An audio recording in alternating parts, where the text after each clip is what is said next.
আসসালামু আলাইকুম এভরিওয়ান। তো কি অবস্থা, কেমন আছো তোমরা? আশা করি আল্লাহর রহমতে অনেকটাই ভালো আছো। আল্লাহর রহমতে আর তোমাদের ভালোবাসায় আমিও অনেক ভালো আছি। তাই তো তোমাদের জন্য নিয়ে আসলাম কি হয়েছিল 8 বছর আগে গল্পের সিজন 2। তো বেশি কথা না কইয়া সিজন 2 এর প্রথম পার্টটা শুরু কইরা দেই। ছোটবেলায় যখন আমি বাবা মায়ের সাথে ঢাকায় আসি তখন আমি হারিয়ে যাই। মূলত তখনকার ঢাকায় আসছিলাম, আমার আম্মুর অবস্থা তেমন ভালো ছিল না। আম্মুকে নিয়ে হসপিটালে আসা হয়েছিল অপারেশন করানোর জন্য, কিন্তু আমি তখন মাত্র 6 বছরের ছিলাম আর সাজ্জাদ ছিল 3 বছরের বাচ্চার মতো। আর আমার বড় ভাইয়ের বয়স ছিল 8 বছর। আমরা 3 ভাই ছিলাম। আমি সেদিন হসপিটাল থেকে নিচে চলে আসি। আমার মনে এখনো পড়ছে সেই দিনটার কথা। ওইখান থেকে কেউ একজন আমাকে কুলে নিয়ে কোথায় জানি চলে যায়, কিন্তু আমি সেদিন বুঝে উঠতে পারিনি যে আমাকে কিডন্যাপ করা হচ্ছে। আপনারা হয়তো ভাবছেন কিভাবে আমি বুঝলাম যে সাজ্জাদ আমার ভাই।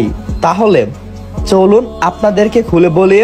আসলে মেয়েটা যখন সাজ্জাদকে এই অবস্থায় রেখে কান্না করছিল, আমি কুলে করে যখন তাকে গাড়িতে উঠাইছিলাম তখন সাজ্জাদের মানি ব্যাগটা দেখতে পেলাম। এই মানি ব্যাগে থাকা একটা ছবির দিকে আমার চোখ আটকে গেল, কারণ ছবিতে আর কেউ ছিল না। সেখানে আমার এবং আব্বু আম্মুর ছবি।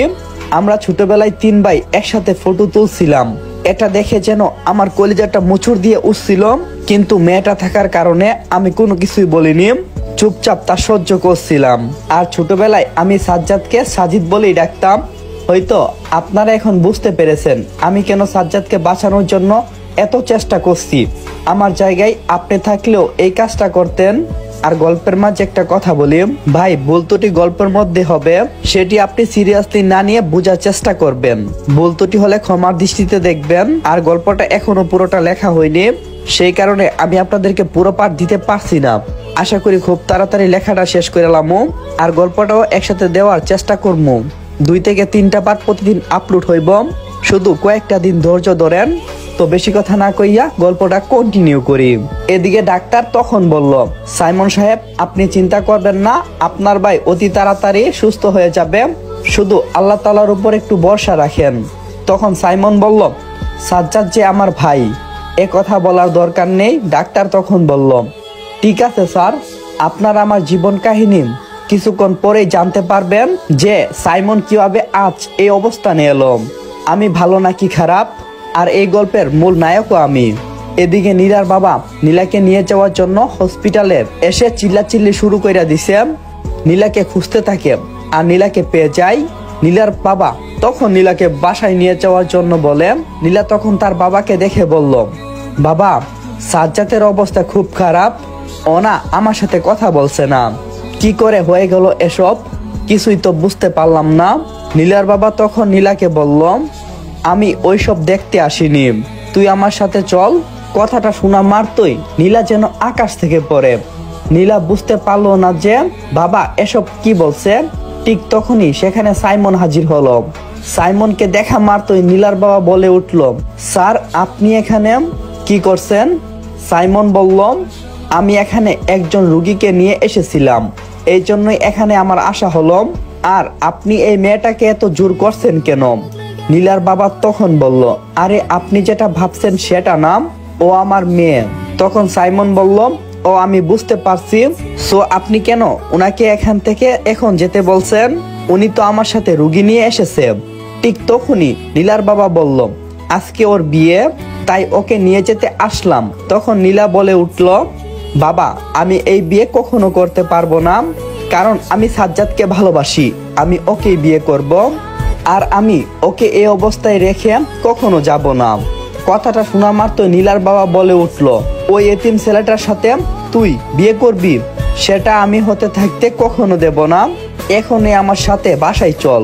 ঠিক তখনই সাইমন বলে উঠল, আপনি এভাবে একজনকে অনাথ বলছেন, সো বলতে পারেন, কোনো সমস্যা নেই। আর অনাথরা কি ভালোবাসতে জানে না? ওরা যদি একে অপরকে ভালোবেসে থাকেন তাহলে আপনি তার সাথে আপনার মেয়ের বিয়ে দেবেন। আমি মনে করি আপনি জোরাজুরি না করাটাই ভালো। নীলার বাবা তখন বলে উঠল, আপনি আমাদের মাঝে আসবেন না। কথাটা শোনা মাত্রই সাইমন বলে উঠল, আপনি ভালো করে জানেন আমি কেমন, আমি আপনাকে সুন্দর করে বলছি, যদি পারেন সৌন্দর্যের মর্যাদা দেন আর যদি না পারেন, তার ব্যতিক্রম হই, তাহলে তো বুঝতেই পারছেন আমি কি করতে পারি। নীলার বাবা যেন চুপ হয়ে গেল। আর কি করবে সে, কিছু না বলে সেখান থেকে বাসায় চলে গেল। নীলা তখন সাইমনকে বলল, ধন্যবাদ ভাইয়া, আর আপনাকে কিভাবে যে ধন্যবাদ প্রকাশ করব তার বাসাটাই আমি খুঁজে পাচ্ছি না। আপনি আবারও আমাদের দুইজনকে বাঁচালেন। আপনি জানেন আমার বাবা কখনো এমন ছিল না। কি থেকে কি হয়ে গেল আমি নিজেও জানি না। আগে সাজ্জাদকে অনেক ভালো পাইতাম, এখন সাজ্জাদকে দুই চোখেও দেখতে পারে না। তখন সাইমন বলল, আচ্ছা ঠিক আছে, আপনি এখানে থাকুন। আর কিছু খাবেন? আমি আসার সময় নিয়ে আসব। এই বলে সাইমন সেখান থেকে চলে গেল। এদিকে মায়া নিজেকে নিজেই শাস্তি দিচ্ছে, নিজেকে কোনোভাবেই ক্ষমা করতে পারছে না। তার কারণ একটাই, সাজ্জাদের সাথে যে গাড়িটা অ্যাক্সিডেন্ট হয়েছিল সেটা আর কারো গাড়ি ছিল না, সেটা মায়ার গাড়ি ছিল। সাজ্জাদ তখন একটু একটু চিনতে পারছিল, কিন্তু এটা মায়ার গাড়ি সেটা ভালোভাবে বুঝার আগেই সাজ্জাদ অজ্ঞান হয়ে পড়ে যায়। মায়া নিজের হাতকে বারবার আঘাত করছে। সে কি করবে কিছুই বুঝে উঠতে পারছে না। সে তো সাজ্জাদকে মারতে চায়নি, সে চাইছিল নীলার কোনো ক্ষতি করতে, কিন্তু কি থেকে কি হয়ে গেল কিছুই বুঝে উঠতে পারলো না। আসসালামু আলাইকুম এভরিওয়ান। তো এখানে সিজন 2 এর প্রথম পার্টটা শেষ করলাম। সিজন 2 এর দ্বিতীয় পার্ট লাগলে আপনারা বেশি বেশি কপি লিংক করে দিয়েন।